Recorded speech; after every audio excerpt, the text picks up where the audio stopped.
It's unfortunate that it's come to this over basketball. A lot of us, myself included, didn't even know the play took place until after the game. And Alyssa Thomas just executed the most manipulative, calculated, absolutely shameless media performance I have witnessed in years, and every single person needs to understand what just happened. The woman who threw a fist directly into Caitlin Clark's throat, the player with the longest documented history of dirty tactics in the entire WNBA, just sat in front of cameras and played victim. Not accountability, not remorse, not even a basic acknowledgement of what she did wrong. Pure, undeniable textbook victim mentality from start to finish. And the worst part? The establishment is letting her get away with it. Welcome back. This is Kan Shavor, and today we are exposing the exact playbook Alyssa Thomas used to flip the script, turn herself into the wronged party, and make you forget that Caitlin Clark is the one who got assaulted on national television. Before we get into what Alyssa Thomas said in that press conference, and trust me, every word out of her mouth needs to be dissected, I need you to understand the context everyone is deliberately skipping. This was not one bad play. This was not a heat-of-the-moment accident. This was the culmination of an entire season of Alyssa Thomas targeting Caitlin Clark, throwing elbows, initiating physical contact, and daring the referees to do something about it. The throat punch was just the moment the cameras finally caught what everyone who has been paying attention already knew. Alyssa Thomas has been the dirtiest player in the league for years. Ask Angel Reese, who got clotheslined out of midair. Ask the Indiana Fever players who faced Connecticut in the playoffs and had to deal with this exact behavior. Ask anyone who has watched Alyssa Thomas play and will tell you the same thing. She gets away with more than any other player in the league because the establishment protects her. And now, after finally getting suspended for what she did to Caitlin Clark, Alyssa Thomas walks into a media session and does not take a single ounce of accountability, not one word. Instead, she talks about death threats. She talks about her family being threatened. She talks about social media trolls and how the league failed to protect her. Not Caitlin Clark, the woman who absorbed a closed fist to the throat. Not the rookie who has been getting physically brutalized all season while the old guard stayed silent. Alyssa Thomas made herself the victim, and I want every single person watching this video to see exactly how she did it. Let me walk you through the evidence, piece by piece, because this is not speculation. This is not a hot take. This is what Alyssa Thomas said, on camera, with her own words. She spoke to the media after her suspension was announced, and the very first thing out of her mouth was a complaint. Not an apology, a complaint. She said the league did not reach out to her before announcing the suspension.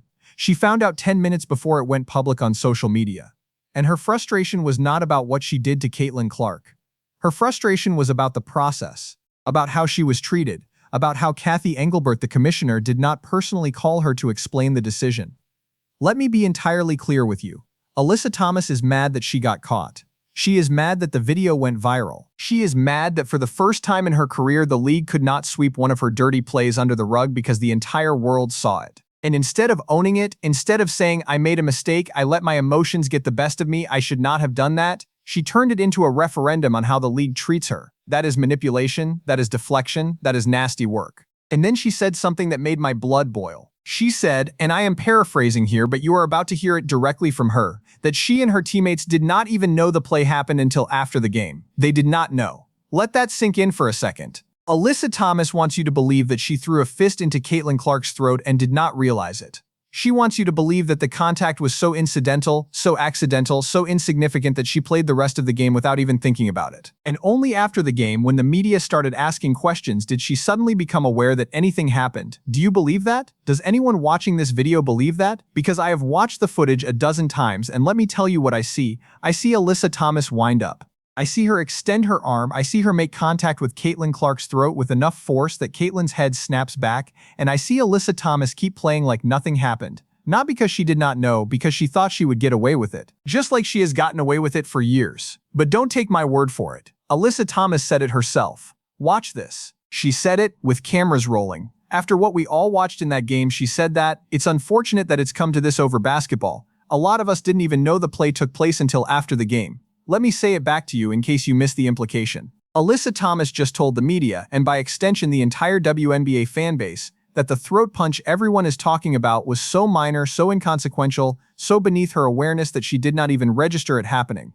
That is the story she is going with. That is the lie she expects you to believe. And it gets worse. Because after claiming she did not know the play happened, Alyssa Thomas immediately pivoted to the real narrative she wanted to push. She said, and again you heard it in that clip, that now she and her teammates are being painted as thugs, that there are death threats, that this is unacceptable, And I want to be crystal clear about something before we go any further. I do not condone death threats. I do not condone anyone threatening Alyssa Thomas or her family or her children. That is inexcusable, and anyone doing that needs to be called out and held accountable. But here is what Alyssa Thomas is doing. She is taking the most extreme, most indefensible responses from random anonymous accounts on social media, and she is using those responses to reframe the entire conversation. She is making this about her safety, her family, her experience as a victim of online harassment, and in doing so, she is erasing what actually happened. She is erasing the fact that Caitlin Clark got punched in the throat. She is erasing the fact that Alyssa Thomas has a documented history of dirty play. She is erasing the fact that the suspension was justified. This is textbook manipulation, and every single person needs to see it for what it is.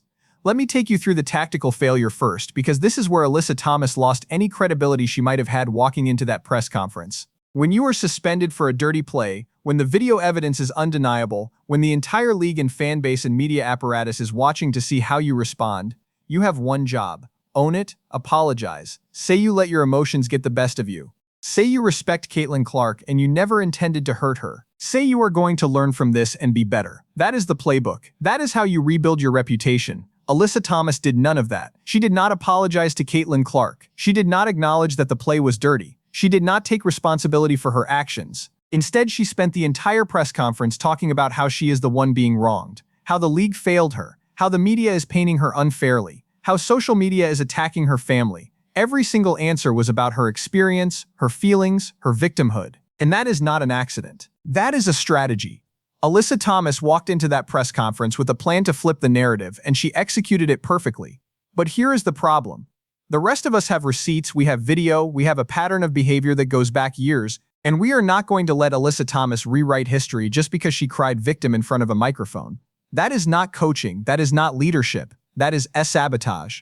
Now let me show you the pattern, because this is not the first time Alyssa Thomas has done this. This is not even the first time this season. Go back to the game before the throat punch. Alyssa Thomas threw an elbow at another player. It was flagrant, it was intentional, it was caught on camera, and what happened? Nothing. No suspension, no fine, no accountability. The league looked the other way, just like they have been looking the other way for years. Go back further. Go back to the playoffs a couple years ago when Connecticut played Indiana. Alyssa Thomas was physical, aggressive, and over the line in multiple games. Indiana players complained. Indiana fans complained. And what happened? Nothing. The narrative was that Indiana was soft, that they could not handle playoff basketball, that Alyssa Thomas was just playing hard. But anyone who watched those games knows the truth. Alyssa Thomas was playing dirty, and the league let her get away with it. Go back even further. Go back to the play where Alyssa Thomas clotheslined Angel Reese out of midair. Angel Reese, who at the time was one of the most exciting young players in the league, got absolutely destroyed on a rebound attempt.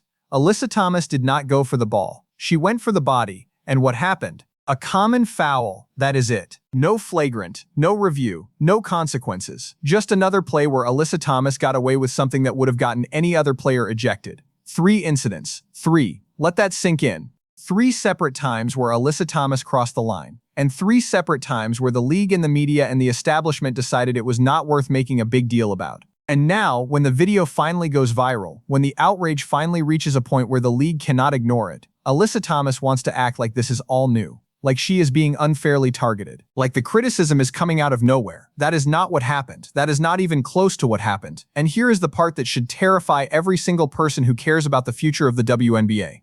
Alyssa Thomas is not operating alone. She has enablers. She has people in the league office who have been protecting her for years. She has coaches who have been covering for her. She has teammates who have been staying silent. And she has media members who have been running interference every time someone tries to hold her accountable. Look at the response from Connecticut Sun head coach. Silence. Look at the response from the players' union. Silence. Look at the response from the broadcast partners who have been hyping up Connecticut all season. Silence. Every single one of them had an opportunity to say what Alyssa Thomas did was wrong and we expect better. And not one of them said it. Not one. They stayed silent, and in doing so they told you exactly where they stand. They are more interested in protecting Alyssa Thomas than they are in protecting Caitlin Clark. Receipts coming, and here is the cost. Here is what Caitlin Clark has lost because of this. She lost a game where she was playing at an elite level. She lost the ability to focus on basketball instead of dealing with the physical aftermath of getting punched in the throat. She lost the narrative of her incredible rookie season because now every conversation is about whether the old guard resents her, whether the physicality is out of control, whether the league is doing enough to protect her. And most importantly, she lost the respect of being treated like every other player in the league. Because if this had happened to anyone else, if any other player had thrown a fist into a star player's throat, the response would have been immediate, severe, and unanimous. But because it was Alyssa Thomas, because it was Caitlin Clark, the league hesitated, the media hedged, and the establishment tried to make it go away. That is what Caitlin Clark's rookie year is being sacrificed for. Not for competitive basketball, not for playoff intensity. For Alyssa Thomas to keep playing the way she has always played, with no consequences, no accountability, and no regard for who she hurts along the way. And before I get to the verdict, before I lay out exactly what is going to happen next and why every single one of you needs to save this video, you need to hear one more clip. Because this is the moment where Alyssa Thomas fully committed to the victim narrative, and this is the moment where she lost me completely. Watch this. Did you catch that? We still haven't heard anything from Kathy. It's no surprise. You can see what's being said on social media. The league remains silent, and that's unfortunate when our lives are threatened. Our lives are threatened. Not Caitlin Clark, who got punched in the throat on national television. Not the rookie who has been absorbing physical abuse all season. Alyssa Thomas and her teammates are the ones whose lives are threatened, according to Alyssa Thomas. Let me be entirely clear about something. Kathy Engelbert is not a good commissioner. I have said it before, I will say it again, she has done a terrible job managing the league, protecting the players and navigating the media landscape. But what exactly is Kathy Engelbert supposed to do about anonymous social media accounts? Is she supposed to personally respond to every single troll on Twitter?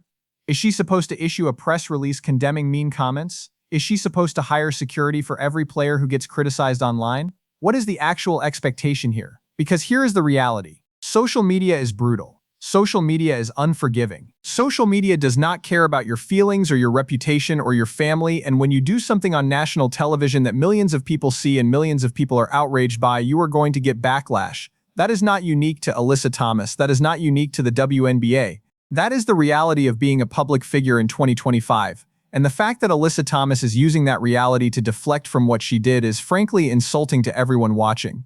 But we are forgetting something. We are forgetting that Caitlin Clark is the victim in all of this. There was a fist on her throat, a closed fist on her throat. And somehow, some way, the conversation has been hijacked to make this about Alyssa Thomas and her feelings and her experience and her grievances with the league. That is being swept under the rug. The real victim is being erased. And I am not going to let that happen. Not on this channel, not in this video, not ever. Now let me give you the verdict. And I am not giving you one prediction, I am giving you five specific stake predictions that you can come back and check me on. Save this video. Screenshot this timestamp. Because when I am right, I want every single one of you to come back and tell me. And if I am wrong, you have full permission to roast me in the comments. Prediction number 1. Alyssa Thomas will not face any additional consequences beyond the suspension she already served. The league is done with this. They issued the suspension, they took the heat, and now they are moving on. If Alyssa Thomas is still playing in the next game with no further punishment, no additional scrutiny, no follow-up investigation into her pattern of behavior, I want every single person to come back and tell me I called it. Prediction number 2. Caitlin Clark is going to address this publicly within the next 2 weeks, not in a press conference, not in a formal statement, but in an interview or on social media or through a trusted media member. She is going to make it clear that she is not okay with what happened, that she expects better from the league, and that she is not going to stay silent while people try to rewrite the narrative. Save this clip. When it happens, come back and tell me. Prediction number 3. The Connecticut Sun are going to struggle for the rest of the season, not because of talent, not because of injuries, but because the locker room is going to fracture under the weight of this controversy. Alyssa Thomas is going to become a distraction. Her teammates are going to get asked about this in every single media session, and the cohesion that made Connecticut dangerous is going to fall apart. Watch the next 4 weeks. If Connecticut loses 2 or more games they should have won, you know exactly why. Prediction number 4. A major media outlet, ESPN, The Athletic, someone with credibility, is going to run a long-form piece on Alyssa Thomas and her history of dirty play. They are already working on it. The interviews are already happening. The footage is already being compiled. And when that article drops, it is going to change the conversation permanently. Mark this video. When it happens, I want receipts in the comments. Prediction number 5. This season ends with Caitlin Clark in the playoffs playing at an elite level, proving every single doubter wrong. And Alyssa Thomas, she is going to be remembered as the player who tried to bully the future of the league and failed. The old guard is dying. The new era is here. And no amount of victim mentality is going to change that. Let me close with this. Caitlin Clark is out there right now, preparing for the next game, focusing on her craft, refusing to let this derail her season. She is not complaining about the physicality. She is not crying to the media about how unfair it all is. She is not playing victim. She is doing what she has always done, putting her head down, working harder than everyone else, and letting her game speak for itself. That is leadership. That is resilience. That is what the future of the WNBA looks like. And Alyssa Thomas? She is sitting in press conferences, deflecting accountability, blaming everyone else, and hoping the controversy blows over.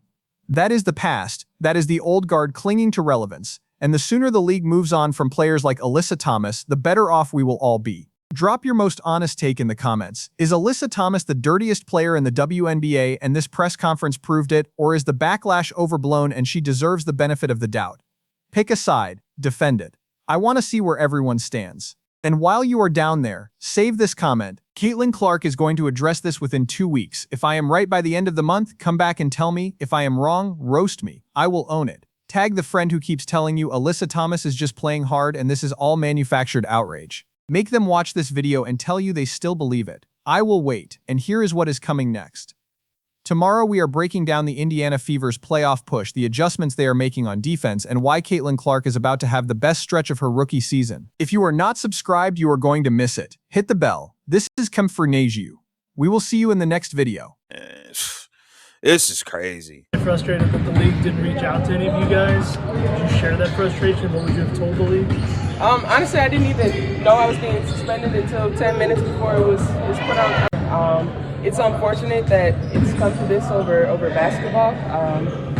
A lot of us, myself included, didn't even know the play took place until after the game. And this is crazy. Frustrated that the league didn't reach out to any of you guys. Did you share that frustration? What would you have told the league? Honestly, I didn't even know I was being suspended until 10 minutes before it was put out.